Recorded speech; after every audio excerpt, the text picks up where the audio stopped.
그날 나는 갑자기 아이를 갖게 됐다. 게다가 그는 말을 할 수 없는 장애를 갖고 있다. 저는 결혼도 하지 않았고 임신의 고통도 모르고 출산의 고통도 모릅니다. 이유는 누나가 우리 집에 하나를 두고 사라졌기 때문이다. 언니가 편지를 남겼어요. 나는 아이들을 원하지 않았습니다. 나는 좀 더 자유롭게 살고 싶다. 그러므로 수화물은 여기에 남겨두겠습니다. 나는 즉시 그 편지를 작은 조각으로 찢었습니다. 정말 유니크한 아이템인 것 같아요. 별거 아닙니다. 아이가 배가 아프고 혈연관계로 태어났음에도 이런 끔찍한 일이 일어날 수 있었다. 다음 사항을 적어두시면 됩니다. 거짓말이라도 사랑한다고 말할 수는 없나요? 나는 한 가지를 좋아합니다. 그래서 나는 내 아이를 시설에 맡기기로 결정했고 집세를 내지 못해 집에서 나가야 했다. 이런 식으로 그는 살 곳을 찾기 위해 나에게 도움을 청했습니다. 그렇다면 차라리 부모님 집으로 돌아가서 사과하고 협조를 구하는 편이 낫겠습니다. 하면 더 좋을 것 같아요. 토모미는 그것이 정말 싫고 감동적이라고 말합니다. 아버지와 토모미는 변덕스러운 면이 매우 비슷하지만 그렇기 때문에 서로 어울리는지도 모릅니다. 작동하지 않는 것 같습니다. 개인적으로는 더 이상 예전처럼 자유롭고 근심 걱정 없는 삶을 살 수는 없을 것이라고 생각합니다. 비록 나는 속으로 침착하지 않았습니다. 애초에 토모미가 이 집을 찾아온 건 내 간섭 때문이었다. 이사할 때마다 어차피 올 일은 없을 것 같으니까 라모. 그는 토모미에게 그의 주소가 변경되었음을 알리는 이메일을 보냈습니다. 결국 내 마음속 어딘가에는 나도 친구이다. 아무래도 미용에 대한 고민이 있었던 것 같아요. 그 이메일에는 답장이 없었지만 토모미는 문자 있었습니다. 나는 아이들을 원하지 않았습니다. 나는 좀 더 자유롭게 살고 싶다. 그럼 짐은 두고 가겠습니다. 토모미 이나는 즉시 그 편지를 작은 조각으로 찢었습니다. 요스케에게 정말로 보여줄 수 있는 것 반이다. 아이가 배가 아프고 혈연관계로 태어났음에도 이런 끔찍한 일이 일어날 수 있었다. 기재할 수 있습니다. 거짓말이라도 사랑한다고 말할 수는 없나요? 어쨌든 토모미의 이기심으로 인해 나는 돈과 돈을 모두 잃었습니다. 상황이 점점 더 악화되고 있어서 경찰에 신고하기로 결정했습니다. 그런데 스마트폰으로 백두판을 읽으려고 했더니 요스케가 보였다. 지금 신고해서 토모미가 경찰에 잡히면 요스케는 범인의 아들로 신고될 겁니다. 가려질까 두렵습니다. 게다가 현재의 요스케는 결국 자신이 어머니에게 버림받았다는 사실을 깨닫게 된다. 게다가 부모가 범죄자로 밝혀지면 정말 마음이 아프겠죠. 그런 마음으로 스마트폰을 내려놓고 요스케를 스스로 키우기로 결심했습니다. 그로부터 3년이 지났습니다. 토모미가 사라지니 스트레스도 사라졌습니다. 감소, 생활이 매우 편안해졌습니다. 하지만 처음으로 아이를 키우는 일은 매일매일 힘든 일입니다. 결국 저는 출산은커녕 임신조차 해본 적이 없습니다. 나는 부모가 되기 위해 준비한 것이 아무것도 없었습니다. 그래도 요스케는 잘 들어주었고 억지로 어머니처럼 행동했습니다. 그럴 필요가 없다는 걸 깨닫고 나서 부모로서 저는 나쁜 행동을 했다고 생각하지 않습니다. 사실 요스케는 아직 아무 말도 하지 않았지만 그는 전보다 더 많이 웃기 시작했다. 그리고 좀 이기적이 되어보세요. 당신이 나에게 알려주기를 바랍니다. 나에게 순종적이고 이기적인 말을 하지 않는 아이는 두려움일 뿐이다. 그래서 요스케가 시 장군의 반응을 보이기 시작했을 때 나는 매우 기뻤습니다. 우리의 삶은 불행으로 시작되었지만 우리는 행복을 찾을 것입니다. 그리고 매일매일 행복하게 살아보세요. 그것이 우리가 할 수 있는 일입니다. 그렇게 생각하며 살아왔는데 어느 날 그 약축제에서 또 여기 있었어. 그날은 일요일이었습니다. 나는 직업이 있다. 요스케는 학교에 결석했습니다. 나는 점심을 준비하고 있으며 다른 휴일과 마찬가지로 휴일이 될 것입니다. 그게 내가 생각한 것입니다. 그런데 갑자기 인터폰이 울린다. 나는 대답을 하려고 불을 껐다. 손을 씻고 있었는데 입구 앞에 주인은 조금은 초조한지 인터폰을 계속 두드리고 있었다. 네, 기다려주세요. 모니터를 확인해보니 거기서 있는 사람은 토모미였다. 요스케를 데리고 나가세요. 언제나처럼 그는 직설적으로 말한다. 그러나 이번에는 문을 그냥 열 수는 없습니다. 무슨 얘기를 하는 건가요? 애초에 사과는 없나요? 결국 요스케를 집에 두고 온 건 너였지. 그는 허락 없이 사라졌습니다. 갑자기 나한테 만나자고 한 거야 라고 생각했어요. 그렇게 소리쳐도 토모미는 물러서지 않습니다. 시끄러워요. 내 아이를 언제 만날지는 내가 선택하는 것이 아닌가. 그거 짜증나. 아이에게 뭐라고 말하나요? 친구를 참석시키려고 하면 그 전에 요스케가 말했다. 엄마는 우리 엄마가 아닙니다. 그리고 엄마는 내 목소리가 마음에 안 든다고 조용히 하라고 하신다. 지금까지 말을 안 했어요. 하지만 이제 엄마가 나를 미워해도 상관없어요. 우리 엄마는 나오코예요. 나는 본능적으로 요스케를 껴안았다. 저를 그렇게 생각해 주셔서 감사합니다. 태희 그런데 나중에 요스케에게 왜 내 앞에서는 말을 안 했는지 물었습니다. 그런 다음 그는 나오코가 자신을 미워하는 것을 원하지 않는다고 말했습니다. 친구의 입장에서 나는 일시적으로 침묵했다. 받기 위해서는 어쩌면 그는 추진력을 멈추고 자신의 목소리가 싫다고 소리쳤을 수도 있다. 그러나 아이의 입장에서는 부모의 말이 평생의 상처가 될 수는 없습니다. 요스케는 친구들이 자신을 미워하는 것을 원하지 않기 때문에 지금까지는 일부러 말을 하지 않았습니다. 내 친구는 우리 옆에 서서 농담하지 마세요 라고 소리쳤습니다. 전직 아버지 후보가 그만둘지 궁금해하며 질내 사정을 낸다. 토모미 씨, 저는 당신과의 관계에 대해 생각하고 있는 것 같아요. 고쳐야 할 것 같습니다. 결혼 문제를 다시 생각해 보겠습니다. 그게 다야. 네 전 아버지 후보는 그렇게 말한 뒤 현장을 떠났다. 친구가 우리를 꽤 쳐다보고 있었는데 요스케가 옆에 있으니 당신이 할 수 있는 일은 아무것도 없다는 것을 깨달았나요? 기억해. 내가 말했지. 그는 우리보다 먼저 사라졌습니다. 그 후 다시는 이런 일이 일어나서는 안 된다는 것을 깨달았습니다. 타이밍이 좋아서 요스케와 함께 특별 지원 그룹을 결성하기로 결정했습니다. 사실 타이밍이 왜 이렇게 좋았던 걸까요? 나와 약혼한 남자친구도 이런 말을 했다. 이름은 다이스켓. 일하다가 만난 남자입니다. 데이수키는 나와 요속의 상황을 알고 있습니다. 게다가 결혼해서 아빠가 되고 싶다고도 하더군요. 요스케도 성실한 다이스케를 좋아하는 것 같다. 그는 다이스케가 그의 아버지라면 행복할 것이라고 말했습니다. 나도 결혼하고 싶은 마음이 있다. 이런 만남도 있고 이때 결혼을 해서 사업 지원 그룹이 되기로 했고 다이스케와 요스케와 나는 그들은 진짜 가족이 되었습니다. 이로써 나는 새로운 가족과 함께 살기 시작했고 지금은 의술과 질병의 신토모미로부터 해방되었습니다. 물론 나와 요스케는 심지어 부모님도 그렇게 생각하셨어요. 그러나 나는 토모미의 위협 수준을 과소평가한 것 같았다. 요스케, 다이스케 우리 셋은 동거를 시작했고 반달쯤 지나자 다이스케는 물을 마시기 시작했고 폐가 낫기 시작했습니다. 집에 돌아오던 날이 있었어요. 다이스케는 원래 술에 약했다. 그는 술을 전혀 마시지 않으며 한 방울도 마시는 것을 본 적이 없습니다. 그러므로 제가 이런 상태로 집에 돌아올 것이라고는 예상하지 못했습니다. 나도 당황했다. 다이스케는 의식을 잃을 뻔하고 물을 좀 주고 무슨 일이냐고 물었더니 다이스케는 하고 말하더군요. 나는 아무것도 대답하지 않습니다. 그 후 물을 마시고 화장실에서 토하십시오. 반복하다. 다음 날이 되어서야 대화가 가능해졌지만 극심한 두통에 시달렸습니다. 그것은 같았다. 게다가 그는 어떻게 이런 일이 일어났는지 거의 기억나지 않는다고 말했습니다. 하지만 다이스케가 기억하고 있는 한 가지, 정말 마음에 와 닿는 것이 하나 있었습니다. 나오코의 여동생 토모미스였던 것 같아요. 자신을 자칭하는 여성이 요스케에 대해 이야기하려고 나에게 전화를 걸었습니다. 기억나지만 그 외에는 토모미를 만난 것조차 진짜인지 의심스럽다. 무슨 일이 있어도 빨리 꺼내세요. 나도 여기에 계획이 있어요. 공개하지 않겠다고 고집한다면 경찰에 납치죄로 고소하겠습니다. 부월하지 않습니다. 경찰에 연행되면 여러분 중 어떤 사람이 곤경에 처하게 될지 말씀드리겠습니다. 그렇게 생각하고 경찰에 신고하려던 참에 요스케가 방에서 나왔다. 요스케는 한 번 입구 쪽으로 고개를 돌린 뒤 나를 바라보며 미묘하게 고개를 끄덕였다. 이 아이는 자신을 버린 부모를 만나고 싶어 하는 걸까요?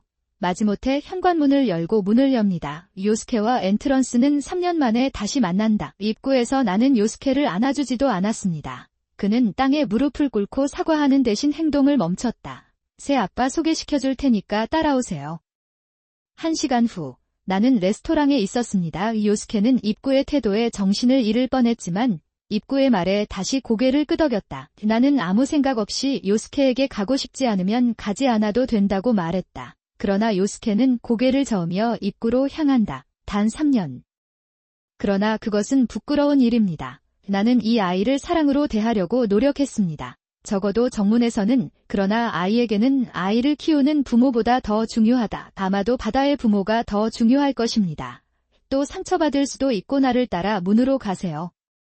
그리고 요스케를 입구로 데려가서 그는 내 집을 떠났습니다. 그러나 계속해서 아무것도 하지 않는다면 저는 그렇게 할 수가 없어서 몰래 친구들을 따라가기로 했습니다. 그러다가 그는 새 아버지를 만난 레스토랑에 왔고 그곳이 오늘날의 그가 있는 곳입니다. 그렇기 때문에 친구들이 나를 볼 수 없도록 근처에 앉았습니다. 고급 레스토랑에서 만났더라면 누군가가 이렇게 훔쳐갔을 겁니다. 못 들었을 수도 있지만 다행히 이곳은 가족이다. 새 아버지 후보가 일반인이라. 다행이다. 소음과 뒤섞인 대화를 유심히 들어보니 토모미는 친절하고 가정적이며 한시가 잘할 거라 생각했던 아이들도 잘 키워준 것 같다. 그녀는 어머니로 추정되는 것 같습니다. 거짓말로 가득 차 있습니다. 그러자 아버지 후보는 요스케에게 친구들에 대해 물었다. 요스케군, 엄마는 친절해요. 묻자 요스케 옆에 있던 친구가 물었다. 이 아이는 끼어들려고 할 때 말을 잃었습니다. 우리 엄마는 이런 사람이 아니에요. 매장 전체에 큰 소리가 울려 퍼졌다. 말하는 게 익숙하지 않나요? 억양에 문제가 있습니다. 처음에는 누구의 목소리인지 몰랐습니다. 한 번도 들어본 적 없는 목소리였기 때문이다. 목소리의 주인은 계속 말을 이어갑니다. 그 사람은 3년 전에 나를 버렸어요. 나오코는 나에게 유일한 엄마다. 그 말을 들었을 때 나는 마침내 그 말을 이해하게 되었습니다.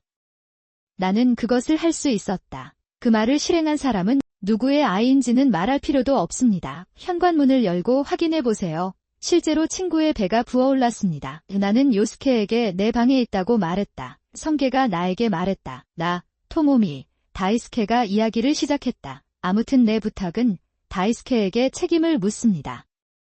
우선 아이들의 인지 능력이 필수적이다. 사람의 몸에서 아이를 강제로 찾아내는 방식으로 존재하지 않는 존재는 사라지지 않는다는 것을 이해합니다. 어떻게 이런 일이 일어났나요? 당황한 내 모습에 친구는 웃음을 터뜨렸다. 나는 문제의 운명을 설명하기 시작했습니다.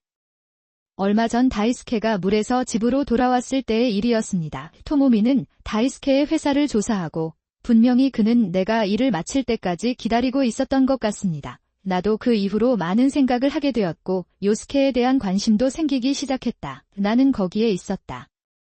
그런데 언니에게 연락을 해도 아무 말도 없고 집 위치도 바뀌었어요.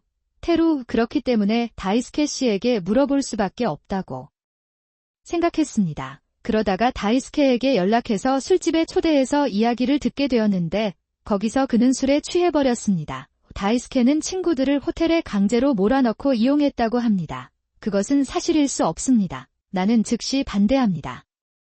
하지만 토모미는 기분 좋게 웃는다. 먹고 싶은 마음 충분히 이해합니다. 제가 신뢰하는 남편도 그렇습니다. 나는 아무것도 할 생각을 한 적이 없습니다. 그런데 여기 증거가 있어요. 와 토모미는 가방에서 봉투를 꺼내며 말했다. 나는 시작했다. 그 안에는 여러 장의 사진이 있습니다. 그리고 그 안에는 모두 다이스케와 그의 친구들이 있는데 사실 이후처럼 보였습니다. 다이스케는 그것을 보고 거짓말이라고 중얼거린다. 그런 짓을 한 다이스케 씨는 의외로 멍청해요. 증거로 스마트폰으로 사진을 찍어두세요. 글쎄요. 이것은 완전히 범죄입니다. 하지만 저는 상냥하고 다이스케 씨를 사카까지 미워하지 않기 때문에 놔두겠습니다. 나는 그것을 당신에게 줄 것이라고 생각하면서 집에 왔습니다. 그런데 언니가 나를 쫓아내려고 한다. 다이스케는 곧 체포될 예정이다. 그건 그렇고 그게 다입니다. 풍부한 우정이 여기서 나오는 걸까요? 어떻게 해야 하나요? 책임은 무슨 뜻인가요? 다이스케는 소심하게 입을 열었다. 우리 친구들은 이 말을 듣고 마치 우리를 가지고 노는 것처럼 행동했지만 반면에 우리는 어떻게 해야 할까요? 그렇게 생각하시나요? 그는 물었다. 돈이라면 최대한 갚겠습니다. 내가 한 일은 용서할 수 없는 일이야. 나는 그렇게 생각한다. 하지만 조심하세요. 그런 순간에 친구의 얼굴에서 미소가 사라졌습니다. 당신은 나와 코다마를 놀리고 있습니다. 돈만 내면 다 끝이에요. 그 일에 대해 책임을 지려고 하시나요? 바보 같은 소리 하지 마세요. 그런 사람을 얕보니까 여자를 공격하는구나. 이 쓰레기들아. 하지만 다이스케가 그런 말을 들었을 때 아니, 그건 사실이 아니었습니다. 나는 작은 목소리로 설명하려고 노력했다. 그러나 토모미는 이를 무시하고 다시 미소를 지으며 분명히 말했다. 그랬다. 책임지는 법을 가르쳐 드리겠습니다. 내 여동생과 이혼하고 나와 재혼해라. 그것이 당신이 나와 내 아이를 지원하는 방법입니다. 이것이 바로 책임을 진다는 의미입니다. 그날 밤, 다이스케와 나는 밤늦게까지 이야기를 나누었습니다. 하지만 친구의 입장에서 보면 거부하면 경찰에 연루될 것이라는 말을 들었기 때문에 선택이 여지가 없었습니다. 손자, 특히 요스케에게 폐를 끼치고 싶지 않습니다. 그래서 나는 다이스케와 이혼했고 내 친구는 그와 재혼했습니다. 그 결과 요스케와 저는 집에서 쫓겨나고 다시 동거하게 되었습니다. 그랬다. 남편과 여동생에게 강도를 당한 경험은 내 마음에 깊은 상처를 남겼습니다. 매일매일이 절망적이었습니다. 요스케를 키우기 위해서는 실망의 깊은 곳으로 가라앉아 아니면 어쩌면 그냥 술을 너무 많이 마셔서 발생한 실패라면 한두 번은 그럴 수도 있겠죠. 당신은 그것에서 벗어날 수 있습니다. 그런데 토모미라는 이름이 나온 이후로 그것은 간과될 수 없습니다. 나는 곧바로 토모미에게 전화를 걸었다. 이제 유치원반이 생겼으니 다시는 전화하지 않을 줄 알았던 전화번호다. 아니요. 이렇게 빨리 사용하게 될 줄은 꿈에도 몰랐습니다. 그러나 나는 토모미에게 전화를 걸 수 없었다. 그 사람은 내 전화를 거부하는 것 같습니다. 개용하는 휴대폰과 수업 전화로 전화를 걸어봤지만 경고를 받는 것 같지만 결코 지루하지 않습니다. 이런 일이 발생하면 무슨 일이 일어났는지 궁금합니다. 불안감은 더욱 커져만 갑니다. 그러나 내가 좋아하는 것이 무엇인지 아무것도 기억나지 않기 때문에 무엇을 해야 할지조차 모르겠습니다. 그러므로 우리는 한동안 나는 토모미가 어떤 조치를 취할지 기다려보기로 결정했습니다. 약 6개월 후, 일요일이 되었습니다. 나와 내 사랑은 직장을 잃었고 유치원은 학교를 떠났습니다. 나는 점심을 만들고 있었고 아키와 유치원생은 함께 TV로 축구를 보고 있었습니다. 으로 유치원에서는 얼마 전부터 축구를 배우기 시작해서 더 잘하려고 공부하고 있어요. 그런 것 같아요. 여느 때와 다름없이 행복한 명절이 될 거라 생각했어요. 그런데 갑자기 인터폰이 울린다. 인사를 하면서 답장을 하려고 했더니 역겨운 기사 장교가 기억납니다. 예전처럼 인터폰을 계속해서 마치는 것은 아닙니다. 택배일 수도 있겠네요. 아니, 어쩌면 당신의 이웃일 수도 있습니다. 그것이 누구인지는 중요하지 않습니다. 하지만 왠지 불안한 기분이 듭니다. 감정을 억누르며 소심하게 모니터한다. 당신이 볼 때 나는 내 직감이 옳았다고 확신했다. 거기 사진 속에는 토모미가 있었습니다. 이 집을 어떻게 아세요? 우리는 결혼하면서 조금 더 큰 아파트로 이사했습니다. 토모미와 하지메 같이 살던 집이랑은 다르네요. 경계심이 높아졌습니다. 예상대로 그는 문을 여는 신용을 하지 않고 모니터를 들여다보았다. 나는 대답했다. 도대체 무엇을 위한 것일까요? 내가 그렇게 물었을 때 이전에 느꼈던 둔탁한 느낌과는 다릅니다. 토모미는 웃고 있었다. 나는 대답한다. 언니가 방금 물어봤는데 그런 태도는 아닌 것 같아요. 게다가 오늘은 언니가 하지만 요스케도 아니죠. 다이스케 씨는 할 일이 있어요. 바보 같은 소리 하지 마세요. 그런 건 아니거든요. 내가 인터콤 모니터에 좀 더 공격적으로 말하자 다이스케와 요스케가 말했다. 그는 나를 걱정스럽게 바라본다. 괜찮은지 아닌지를 결정하는 것은 당신에게 달려있지 않습니다. 알겠습니다. 경찰에 신고하겠습니다. 내가 하더라도 경찰이었나요? 도대체 무슨 말을 하는 거야? 어쨌든 저를 집에 들여보내주시면 안 될까요?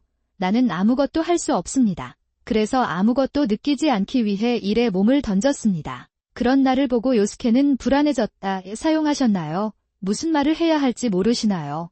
다시는 소리 내지 않겠어. 삶은 이전보다 더 나빠졌습니다. 이 일이 계속될 수 없다는 것도 머릿속으로 이해하지만 내 마음이 따라가지 못해요. 어느 날 슈퍼마켓에서 쇼핑을 하고 있는데 한 남자가 나에게 다가왔다. 오랜만이에요. 나고코 맞죠? 잠시 얘기 좀 하고 싶은데요. 그렇죠. 최근 직장에서 나에게 괜찮냐고 묻는 사람들이 많다. 절망이 내 얼굴에서 온전한 정신을 앗아갔나 보다. 그런 생각을 하면서 나는 나를 부르던 남자의 얼굴을 바라보았다. 어디선가 본 것 같은 느낌이 들지만 누구일까요? 지금 생각해보면 이름을 말하지 않았네요. 제 이름은 토모지입니다. 보세요. 토모미의 전 약혼자. 나는 슈퍼마켓 근처 커피숍에서 내가 새 아빠 후보가 된 줄 알고 토모지와 이야기를 나누기 시작했다. 나는 그것을 하기로 결정했습니다. 그렇다면 요구사항은 무엇입니까? 그런데 토모지의 전과 나의 분위기는 확실히 뭔가 다른 것. 그는 그것에 대해 걱정하는 것 같았지만 그것을 언급하지 않고 사업에 착수하기 시작했습니다. 나는 만났다. 나오코 씨가 토모미를 설득할 수 있을지 궁금했습니다. 사실 그날은 서둘러 약혼을 취소한 것은 다행스러운 일이지만 며칠 전 토모미가 아이를 낳는다는 말을 들은 기억이 났다. 뭐라고? 카다마. 그러니까 요스케군한테 뭔가 있는 거니까 토모미에게 아이를 키우는 건 좋은 생각이 아닌 것 같아요. 그런 내용인 줄 알았는데 진지하게 얘기해보고 싶다고 했더니 거절하고 따뜻한 사람이라고 하더라고요. 글쎄요. 무시됐어요. 그런데 출산이나 건강검진 등 돈이 필요할 때만 연락을 해서 토모미의 마음을 이해할 수는 없지만 아이를 키우는 것에 대한 믿음이 없어서 어떻게 해야 할지 모르겠습니다. 잠깐. 들을수록 이해가 안 돼요. 토모미는 그녀는 다이스케의 아이를 임신한 것이 아닌가. 그게 언제야? 무단 침입 혐의로 경찰에 신고하겠습니다. 토모미는 나와 토모하루를 빨리 없애고 싶은 것 같아서 피드백란에 소리쳤다. 경찰에 신고하고 싶다면 신고해도 상관없습니다. 어쨌든 나중에 전화할 생각이에요. 그래서 방구석에 유아용 침대가 놓여 있고 그 안에서 아기가 자고 있습니다. 나는 아이를 바라보며 토모미에게 말했다. 토모미 씨, 저 아이가 누구 아인지는 이미 알고 있어요. 나는 그것을 하고 있다. DNA 검사 결과도 있습니다. 나는 더 이상 그것을 피할 수 없습니다. 왜 다이스케의 아이라고 거짓말을 했나요? 솔직해지세요. 무슨 뜻이에요? 모르겠습니다. 토모미는 보기 흉하게 고군분투한다. 좋아요. 말 안 하면 훈계하고 사기치고 부당하게 혜택받을 거예요. 육아 해방나는 결국 그를 유기 혐의로 경찰에 제출할 것입니다. 그렇게 말하자 토모미는 뭔가 생각이 있는 듯 그 이유를 말해주었다. 나는 시작했다. 그가 다이스케를 데려가려고 한 이유는 순전히 나에 대한 복수 때문이었던 것 같다. 그는 다이스케를 세뇌하고 나와 토모지의 약혼을 파기했습니다. 그러나 나는 그렇게 느낀다. 돈 많은 회사원과 결혼한 내 자신을 용서할 수 없다. 세뇌당한 기억도 없고 약혼이 파탄난 건 내 잘못이라고 생각했지만 나는 끼어들기를 자제하고 나머지 이야기를 들었다. 토모지의 아이를 임신한 토모미는 아이를 낳고 키우려면 돈이 필요하다고 생각했다. 그 목적으로 다이스케를 약탈하려고 생각한 것 같습니다. 토모미는 계획을 세우고 재빨리 다이스케의 회사를 찾아 그를 매복합니다. 그의 이름을 언급함으로써 그는 그를 술집에 데려가는데 성공했다. 그리고 여기에 더 불길한 이야기가 나옵니다. 다이스케가 데려온 바는 토모미와 하루코의 지인이 운영하고 있었다. 토모미가 주인에게 물었다. 다이스케가 주문한 음료가 무알콜에서 알코올로 변경되었습니다. 그리고 그것만으로는 충분하지 않다고 생각하시나요? 분명히 그는 그에게 약도 가지고 있었던 것 같습니다. 비 때문에 다이스케는 불가능할 정도로 물을 떨어뜨려야 했다. 그 후 토모미와 마스터의 지인들이 불려 다이스케를 토모미의 집까지 데려다 주었고 거기까지였다. 그래서 불륜을 저지르는 것처럼 보이도록 사진을 조작한 것으로 보입니다. 이제 그의 배가 자랄 때까지 잠시 기다렸다가 우리 집을 방문하여 다이스케를 공격하는 일만 남았다. 그는 자신이 그렇게 했다는 말을 듣고 그 일을 면했다고 말했습니다. 당신은 얼마나 이기적인가. 너 때문에 요스케와 나 그리고 다이스케 토모미도 고생했다. 나는 다시는 당신을 용서하지 않을 것입니다. 그렇게 말하면서 녹음기에 녹음을 중단합니다. 토모미가 녹음 중이었어. 그걸 몰랐나요? 그는 조금 화가 난 것 같습니다. 어쨌든 이제 다 말했으니 그만이에요. 다이스케와 나는 이혼을 하게 되므로 내 여동생은 다시 재혼해야 한다. 내 아이도 친구에게 줄 거예요. 괜찮습니다. 그러니까 빨리 집에 와주세요. 더 이상 나에게서 아무것도 가져가지 마세요. 토모미가 히스테리하게 비명을 지르자 나는 미리 준비해두었던 이혼 소송을 제기했다. 나는 그들에게 그것을 적어달라고 했습니다. 이해합니다. 더 드릴 말씀은 없지만 한 가지 잘못되었습니다. 후아. 우리는 지금의 집으로 돌아가지만 당신도 떠나고 있습니다. 결국 이곳은 다이스케의 집이다. 토모미는 그 말을 듣고 부끄러워했습니다. 분노인지는 모르겠지만 나는 눈물을 흘리며 집 밖으로 뛰쳐나갔다. 나중에 토모미에게 질문한 후 우리는 토모미를 내버려두기로 결정했습니다. 설령 어차피 후회하지 않을 거라 결론을 내렸어요. 그래서 변호사와 경찰에 상담을 했고 토모미는 결국 체포된다. 녹음기로 녹음한 고백 자료도 있다. 저장. 이야기는 빠르게 진행됐다. 토모미는 가르칠 때 진실을 말하면서도 속았습니다. 라고 말한 것 같습니다. 지금 토모미는 왜 타이밍을 묻는 건지 궁금해했다. 토론하고 있는 것처럼 보였지만 글쎄, 그는 대답했다. 결국 시간이 맞습니다. 즉, 토모미는 현재 다이스케와 토모치의 아이를 임신하고 있는 셈이다. 하지만 비록 그녀가 두 아이를 임신하게 되었을지라도 여러 남자 사이에서 아이를 낳았더라도 동시에 임신하는 것은 불가능합니다. 즉, 왠지 그 이야기가 나에게 떠오르기 시작했습니다. 이 일만 잘 되면 우리가 빼앗긴 모든 것을 되찾을 수 있을지도 모릅니다. 토모미치 씨, 만나서 반가웠습니다. 진지하게 토모미에게서 가져갈 수 있습니다. 토모미를 만난 지 몇 달 뒤, 토모미는 비꼬듯이 아이를 낳았다. 기메일을 받았습니다. 기를 확인한 후 토모미에게 알게 되었고, 퇴근 후 다이스케에게 매복하여 연락을 취했다. 특히 다이스케는 갑자기 나타난 나를 보고 깜짝 놀라며 정말 미안하다며 다시 사과하기 시작했다. 그러나 지금은 그렇지 않습니다. 이 토모미가 들키지 않게 하기 위해 나는 아이들에게 2차례 DNA 검사를 실시했습니다. 하나는 당신, 또 하나는 당신이었습니다. 다른 하나는 이 머리카락이에요. 나는 그렇게 말하고 그녀에게 가방을 건넨 뒤 재빨리 떠났다. 언제, 어디서, 누가 보고 있는지 알 수 없으며 전화, 이메일 등의 기록도 없습니다. 토모미가 알아낼 가능성이 있다. 그래서 얘기하고 싶은 게 많았지만 너무 많이 얘기하고 싶지는 않았다. 나는 거기에 갈 수 없습니다. 며칠 뒤 다이스케로부터 공중전화로 전화를 받았고 결과가 왔다고 하더군요. 모든 것이 준비되자 토모지와 나는 토모미와 다이스케가 있는 집으로 들어갔다. 내가 해냈어. 그녀는 요스케를 데리고 우리 집에 와서 다이스케의 아이를 임신했다고 말했습니다. 처음 왔을 때와는 정반대네요. 토모미의 모든 죄를 청산하게 해줄게. 토모미 집에서 인터폰을 누르면 문을 통해서 나는 목소리를 들었다. 그런데 나는 토모하루와 내가 집 앞에 서 있다는 것을 깨달았다. 당신은 그것을 얻었나요? 아무리 오래 서 있어도 문이 열리지 않습니다. 길지를 결정하려고 하시나요? 그러나 잠시 후 투쟁이 목소리가 들려왔고 마침내 다이스케가 행사장에 등장해 문을 열었다. 그는 나를 위해 그것을 열었습니다. 뭐야? 지금 뭐 하러 여기 왔어? 사람들을 여러 번 속인 사람은 말로 하는 약속을 신뢰하는 것이 더 낫다는 것을 알고 있습니다. 그것은 그리고 나에게 가족을 되찾을 수 있는 기회를 준 토모미도 진지해지는데 성공했다. 할 수 있었던 것 같습니다. 편부모가 되는 것은 어려울 수 있지만 토모미 같은 엄마가 있다면 엄마 없이 사는 것이 더 나을 것입니다. 아마 그런데 다이스케와 함께 다시 무사히 도전할 수 있었습니다. 다이스케와 나는 둘 다 아무런 처벌도 받지 않았다. 증가했지만 결국 상황이 정상으로 돌아간다면 이는 단지 사소한 문제일 뿐입니다. 다이스케가 다시 나타나서 나도 기운을 되찾았다. 토모미는 다시 노래를 부를 수 있게 되었습니다. 방해하는 자도 감옥에 갇히느니라 있다. 이제부터 행복